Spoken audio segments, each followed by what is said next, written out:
اعوذ بالله من الشیطان الرجیم بسم الله الرحمن الرحیم. قدرمنو کتونکو السلام علیکم ورحمۃ الله وبرکاتہ. زه محمد اسرار تاسو ته حاضر یم د تلاش نه. کتونکو تاسو د مخامخ ګورئ چې یو داسې زبردست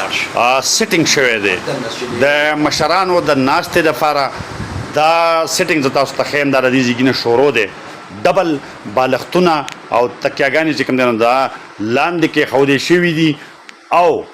دا دلته کې بیا راغلي دي او دغه شانته چې مونږ بیا راتاویږو نو په دې سایډ باندې دا لاندې چې کوم دی دغه پومونه دي او دلته هم ډبل بالښتونه تکیهګانې لاندې تکیه له پاسه پې چې کوم دی بالښت په یو رنګ کې او لاندې ورسره دغه دي او بیا هم دغه شانته دلته چې مونږ راځو نو دا پکې یو زبردست په پومونو باندې بیا هم د مشرانو دپاره چې کوم دی نو یو ځای کې ایښودی شوی دی. دغه شانته دلته بیا دا نصیحت آموز څیزونه لګېدلي دي چې رشوت لینا جس کا کام ذلیل کمینا اس کا نام رشوت خور کی. نہ خیرات قبول ہوتی ہے نہ نماز زکوٰۃ نہ قربانی نہ حج. ہر بدی کو مٹانا ہے پاکستان کو جنت بنانا ہے. دا پکې چې کوم دی نو دلته کې دا څیزونه پراته دي. دغه پکې چې کوم دی نو یو ټي وي لګېدلی دی او دغه شانته دې طرف ته چې کوم دی نو دا بیا کتابونه د کتابونو الماری ده. نو کتونکو زه تاسو ته چې دا کوم سیټ اپ ما وښو نو دا یو داسې سیټ اپ دی چې دا د تلاش د هغه جرګې د مشرانو لپاره کوم چې تلاش دوشخیل اصلاحي جرګه ده د هغې دپاره چې کوم دا د ناستې دپاره دا سیټ اپ جوړ شوی دی. په دغه جرګه کې د هر کلي نه دوه مشران چې کوم دی نو هغه دلته کې راځي او چې کله د هغې اجلاس په څه ایشو باندې په څه مسله باندې نو هغه دلته کې کیږي او ډېر تاریخي سیټ اپ دی، ډېر ارامدeh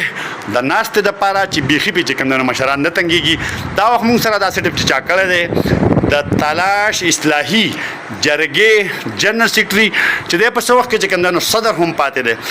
ډاکټر نور محمد صاحب چې کوم دی نو لکه ناست دی دنه تپوس کوو چې ډاکټر صاحبو ډېر زبردست سیټ اپ دی کړی دی او ډېر ښایسته مونږه د ډېرو لویو لویو خلکو په حجرو کې دا څیزونه چې کوم دی دا نه دي کتلي. کوم سیټ اپ چې تا کړی دی څه وایې جي؟ سرا صاحب ډېره مننه، شکریه. او دا سیټ اپ دا دی چې زمونږ قومي اصلاحي جرګه ده او هغه خلکو مونږه دومره مینه او دغه راکړې دی که نه چې مونږ په دې مجبوره یو چې مونږ د هغې د ښې ناستې ځای او د هغوی د دغه ځای چې د مشورې دپاره دغه ځای مونږ دغه کړی دی. دې کې زما نه دی بلکې دا د دغه خلکو مینه ده، محبت دی، د هغې خلکو اخلاص دی چې هغې په اخلاص باندې راځي او د دې علاقې د مسایلو دپاره هغې دلته سوچ او فکر کوي، د دغې دپاره بیا ځي او د مختلفو ادارو سره ملاقاتونه کوي، دغه کوي. نو دا مونږه زه دا چې د خپل ځان دپاره یو اعزاز ګڼم او دغه چې دغه خلک دلته راځي او د دې ځای نه بیا مونږه د دې خپل علاقې د خلکو د مسایلو د حل کولو دپاره د دې نه یو سوچ او فکر مخ په وړاندې وړو. نو دا زما نه بلکې دا د هغه خلکو برکت دی. د وخت کې زمونږ جرګه چې کوم ده نو موږ په هغې کې مزید ایکسټنشن وکړو د هر یونین پوسټر کې د کوم په هغې کې چې کم خلک زمونږ وفات شوي وو د هغې په ځای باندې مونږ نوي کسان واخیستل او مونږ تقریبا چې جرګه کله جوړه شوې ده نو په هغې کې مونږ 15 کاله پس چې کوم دی نوی ممبرشپ وکړو او هغه ممبرشپ چې کوم دی نو هغه د ډېر زیات طویل مشاورت نه پس چې کوم خلک په هغې کې ولو کم از کم د هغې په مشاورت باندې زموږ یو کال ولګېده چې کوم خلک ولو کم کرایټیریا د هغې دپاره څه کېدو د هغې کېدو د هغې دپاره دا چې مونږ ډېر سوچ سمج کر مونږ یو 40 کسانو په هغې کې اضافه وکړله. مونږ داسې وکړله چې په هغې کې مونږ د هر یونین کونسل نه 2 وکیلان واخیستل، د هر یونین کونسل نه مونږ 2 علما واخیستل او مونږ هر یونین کونسل نه مونږ د یوت کسان واخیستل او د مختلف مکتب فکر چې کوم دی نو هغې نه مونږ کسان واخیستل. دا وخت موږ سره د ډان اخبار او کرسپانډنټ د اپر او لوور دیرنا حلیم صاحب ناست. حلیم صاحب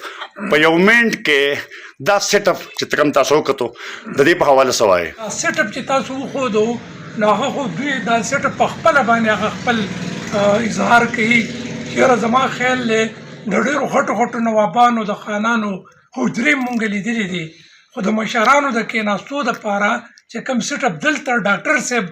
جوړ کړی دی نو که د دې تعریف ونه شي نو دا به خیانت وي زما په خیال باندې. دا کتونکو تاسو حلیم صاحب واورېدو یو ځل بیا زه دا سیټ اپ چې کوم دی نو دا د دې سایډ نه تاسو ته ښیم دا یو ډېر لوی هال دی او ډېر په ښایسته طریقه باندې چې کوم دی نو د دې سیټ اپ شوی دی د تلاش دوشخیل اصلاحي جرګې د ناستې دپاره دغه د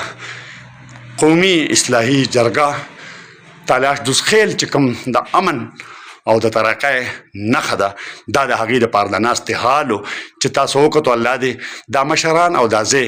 ښاد او آباد لري. آمین.